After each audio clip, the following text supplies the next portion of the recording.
गुरु रूप प्यारी साध संगत जी, आप सभी पवित्र आत्माओं के श्री चरणों में दास का कोटि कोटि प्रणाम है। परम पूज्य परम संत ठाकुर सिंह जी महाराज जी इंसान के जीवन के बारे में आगे फरमा रहे हैं। तो वहाँ खूब यह दुख भोगते हैं, खूब दुख भोगते हैं। तो इंसान का जीवन जो इस वक्त चल रहा है, पीछे का भी चलता रहा है, दुनियादारी का क्या इसको जीवन कहा जा सकता है?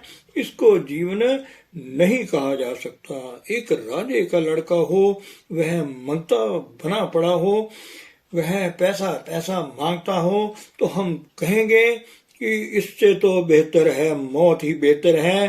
अरे तू मर क्यों नहीं जाता? राजा का लड़का होते हुए तू राज कर, तेरा राज है, तेरे पास सब कुछ है, तेरा पिता है, सब कुछ है, ये क्या कर रहा है? इससे तो मर जाना बेहतर है तेरा, इससे मौत जो अच्छी है, क्योंकि उसका जीवन यह नहीं है।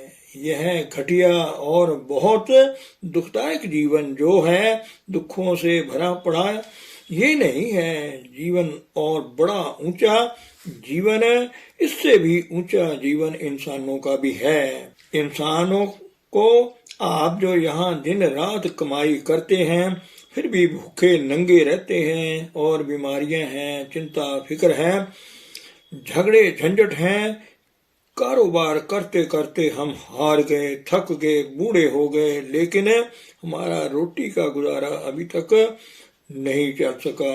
कभी सुख का सांस हमें आया नहीं।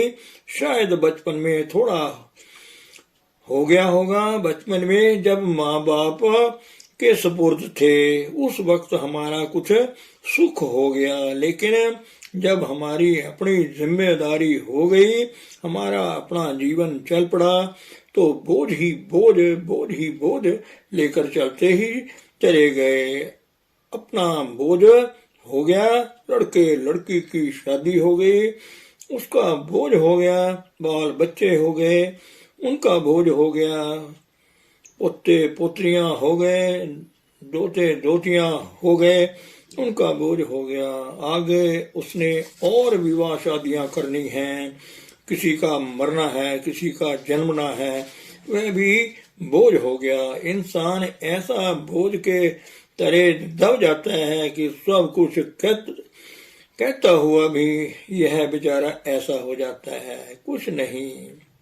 अभी यह पड़ा है, यह पड़ा है, यह पड़ा है, यह भी दुख है, वह भी दुख है, यह भी दुख है, वह भी दुख है। यह इंसान का जीवन जो आजकल जो है ये चल रहा है, क्या यह जीवन है? इसको जीवन कहा जा सकता है? यह जीवन नहीं है। परमेश्वर परमात्मा से जाकर पूछो, वह कहता है, अवर जोन तेरी पनिहारी, इस धरती में है तेरी सिकदारी। मैंने तेरे को 3 लोक का राजा बनाया है। तो जो हरि का सेवक है, तेरो जान होए सोए, कल डोले 3 भवन का छाजा। 3 लोक पर तेरा राज है, तो तेरा निवास मेरे चरणों में है। 7 लोक का तू निवासी है, ये ठीक है, तुझे इस संसार में भेजा है एक मनुष्य जीवन देकर, लेकिन तेरा जो अधिकार है मेरे से चलेगा। मैं तेरे अंतर सब कुछ अधिकार लेकर बैठा हूँ। जो ब्रह्मंडे सोई पंडे, जो खोजे सो पाए। तो यह शरीर जो है, इसको वेदों में इसे ब्रह्म शरीर कहा गया है कि जब परमेश्वर परमात्मा ने इस ब्रह्म शरीर का निर्माण किया, तो इसके अंदर आप भी अपने आसन पर विराजमान हो गया, अपनी सर्व शक्तियों, अपने सर्व गुणों के समेत, और सब जो देवी शक्तियां जो हैं वह भी प्रवेश कर गई। किंतु साथ ही सभी आसुरी शक्तियां में भी अपने आप स्थान ग्रहण कर लिया। अब आप कहोगे ये असुरी शक्तियां जो हैं, राक्षस शक्तियां जो हैं, यह इंसान के अंदर क्यों आई हैं? यह इंसान को क्या दुख देने के लिए आई हैं? नहीं, ऐसी बात नहीं है। जब मतलब है कि राजा जब बूढ़ा हो जाता है, कमजोर हो जाता है, तो उसके फौजी या उसके जो वजीर आदि जो हैं ताकतवर हो जाते हैं, तो राजे को खत्म कर देते हैं। वो या राजे को दुख देते हैं, राजे को चिल्लाते हैं। आपके भी बच्चे हैं, मान लो आप बूढ़ा हो जाता है तो बच्चे उसको फिर चिल्लाते हैं, बच्चों का फिर कहना मारना पड़ता है बाप को, फिर क्योंकि वह आप कमजोर हो गया है। ऐसे जो राक्षस ताकतें हैं, जो असुरी शक्तियां हैं, इंसान की सेवादार थी। यह दोनों प्रकार के दैवी शक्तियां जो ऊंची उनकी सेवा करने वाली, और यह जो असुरी शक्तियां जो नीचे वाली सेवा करने वाली, तो अब हम कमजोर पड़ गए। अब आत्मा जो है, आत्मा भी ना रह सकी, मन इस पर प्रबल हो गया, तो दैवी शक्तियां जो थी वह हमारे काम ना आ सकी, क्योंकि उनका ताल्लुक हमसे टूट गया। देवी शक्तियों का ताल्लुक हमारे से केवल परमेश्वर के जरिए ही है। जब अपने आत्मा को जो परमात्मा की शरण में आ जाती है, तो सभी देवी शक्तियां हमारे चरणों में आ जाया करती हैं। जब परमेश्वर के पास हम नहीं पहुंचते, देवी शक्तियां हमारे पास नहीं आ सकती, क्योंकि उनका ताल्लुक हमारे साथ नहीं है, परमेश्वर के साथ है। हमारा ताल्लुक जब परमेश्वर से हो जाया करता है, तो देवी शक्तियां फिर अपने आप आ जाया करती हैं। और जो असुरी शक्तियां हैं, उनको मौका मिल जाता है कि हमारे पास जो कुछ भी है सब का प्रयोग असुरी शक्तियां शुरू कर देती हैं, क्योंकि असुरी शक्तियों के पास ताकत हमसे ज्यादा है, तो हम पर काबू पा लेती हैं। तो मन के जरिए काम, क्रोध, लोभ, मोह, अहंकार, ईर्ष्या, द्वेष, झूठ, निंदा, चोरी, ठगी, धोखा, दिखावा, छल कपट से ये सब शक्तियां जो हैं हमारे अंतर में प्रवेश कर जाती हैं, और हमें यहाँ भी दुखी करती हैं, और हमारे शरीर का प्रयोग भी करती हैं, हमारी आत्मा का भी प्रयोग करती हैं, और आगे नरकों के लिए तैयार कर देती हैं। सारी ही उम्र इंसान जो है ऐसे ही दुख भोगता रहता है। सारी ही उम्र इंसान जो है ऐसे ही दुख भोगता रहता है। आगे शरीर त्यागने के बाद भी दुख ही भोगता है। ऐसा इंसान का जीवन जो है बड़ा ही खतरनाक जीवन है। तो इस खतरनाक जीवन से फायदेमंद जीवन कैसे बन सकता है? तो सीधी सी बात है, सब सुखदाता राम है। सब सुख वह हमारे अंतर में परमात्मा जो ज्योति रूप नाद रूप है, ज्योत रूप हरि आप गुरु नानक कहायो। सब में ज्योत, ज्योत है सोई, जिसके चानन सब में चानन होए। तो ज्योति जो है, प्रकाश जो है, दिव्य ज्योति जो है, जैसे वेदों में आता है हमारे अंतर में है। तो ऋग्वेद का मंत्र है, उसमें लिखा है कि अनुकम सहज है, किंतु याद रखो भगवान ने आपको स्वतंत्र प्रभुत्व का वरदान दिया है। आपके अंतर ही परम सर्वशक्तिमान ज्योति निहित है।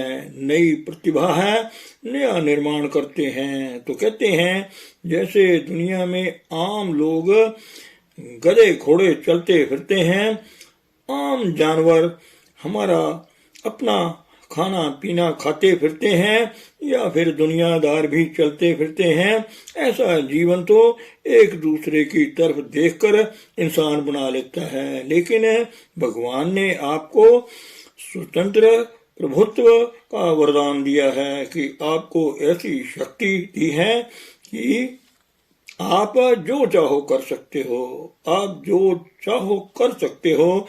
अगर आपका पिता जो है वह मंगता है, गरीब है, तो उसके साथ गरीब होना, मंगता बनना, ये तो ठीक है, ये आराम से हो जाता है। लेकिन कोई ज्ञानवान महात्मा आता है, कहता है तेरा पिता जो है उसने तो बात समझी नहीं, सोची नहीं, विचारी नहीं, तो वह मंगते का मंगता रह गया। अरे तू तो विचार कर ले, हे तेरे पिता के अंदर भी परमेश्वर परमात्मा वह सर्वशक्तिमान है, उसने तो उसका प्रयोग नहीं किया, उसका ज्ञान नहीं हुआ, लेकिन तेरे अंदर है तेरा ज्ञान, मैं तुझे करा देता हूँ, तो तेरा उसके साथ मिलाप करा देता हूँ, जिससे तू सब कुछ बन जाएगा। तेरा पिता जो कुछ है वह ऐसे ही रहेगा, लेकिन तू सारे संसार का राजा महाराजा सर्वशक्तिमान परमेश्वर की ताकत को लेकर उसका पूरा फायदा उठा सकता है। बन जल्दी कर। तो फिर महात्मा की ऐसी बख्शिश को पकड़ लेता है, समझ लेता है, अपने आप को अर्पण कर देता है, तो काम बन जाता है। ऐसे हमारी संस्कृति में कुछ ऐसी बातें आती हैं। ध्रुव भक्त की कथा आती है। तो ध्रुव एक राजा का लड़का था, उसकी माँ राजा की रानी थी, किंतु राजा के मन में कुछ ऐसा ख्याल आ गया कि एक और रानी थी, उसके साथ शादी करने का ख्याल बन गया। परंतु उस रानी ने एक सवाल रख दिया कि मेरा बच्चा जो होगा वह राज करेगा, अगर यह तुझको मंजूर है तो फिर मैं तेरे से शादी कर सकती हूँ। वह कहता अच्छा ठीक है। तो यह राजा यह पुराने जमाने के राज मद में होकर कैसे ज्ञान से दूर हो गया, तो फिर कहने लगी कैसे बनेगा मेरा बच्चा राजा, तो यह तेरा बड़ा लड़का है, यह अधिकारी है, जब वह घर में होगा तो सारे राज के लोग जो हैं, प्रजा जो है, वह सारी मेरे बच्चे के खिलाफ हो जाएगी, मेरे बच्चे को तो वैसे ही मार देंगे क्योंकि हक इसका है और यह तेरा बच्चा है, बड़ा है, इसकी ताजपोशी मानेंगे नहीं। तो अगर मेरे बच्चे को तूने राज देना है तो पहले इस माँ को इस बच्चे की और इस बच्चे को कहीं ऐसी जगह भेज दे जहाँ इसका पता ही ना चले, जला वतन कर दे इनको, तो इनके बाद मैं मानूंगी कि तू मेरे बच्चे का वो राज दे रहा है, दे सकेगा। जब दे सकने की हालत बन जाएगी तो राजे के पास इसका कोई जवाब नहीं था। आखिर उसने जो अपनी इच्छा जो है कैसी भी थी वह पूर्ण करने के लिए ध्रुव की माँ को और ध्रुव बच्चे को घर से बाहर निकाल दिया। तो वह कहीं जाकर बेचारा अपना किसी गांव में थोड़ा बहुत गुजारा करना शुरू कर दिया उन्होंने। आखिर बच्चा थोड़ा बड़ा हुआ तो उसको पता चला कि मैं तो एक राजे का बच्चा हूँ और यह माँ है मेरी, वह भी एक रानी थी। अब तब जाकर माँ से पूछता है कि माँ क्या बात है, मैं राजा का बच्चा हूँ, तू राजे की रानी है, लेकिन हमारी ये हालत क्यों हो गई, यह क्या बात है। तो माँ जो थी ज्ञानवान थी, कहने लगी बेटे बात यह है कि प्रारब्ध कर्म है, ऐसा ही होना है, लेख न मिटई है सखी जो लिखिया करतार, कर्म प्रधान विश्व रच राखा जो जस कीन सो तास फल चाखा। ये ठीक है कि तेरा मेरा अच्छा कर्म था, तू राजा के घर में पैदा हो गया, मैं तेरे घर की रानी बन गई, किंतु जब तक वह कर्म चलता रहा, अच्छा कर्म उसका फल हम सुख भोगते रहे, किंतु जब वह अच्छे कर्म का फल खत्म हो गया, किसी ऐसे निखित कर्म का फल आगे आ गया, तो उसके फल स्वरूप तेरे निखित कर्म का फल जिसके लिए तू यहाँ दुख भोग रहा है और मेरे निखिद कर्म का फल है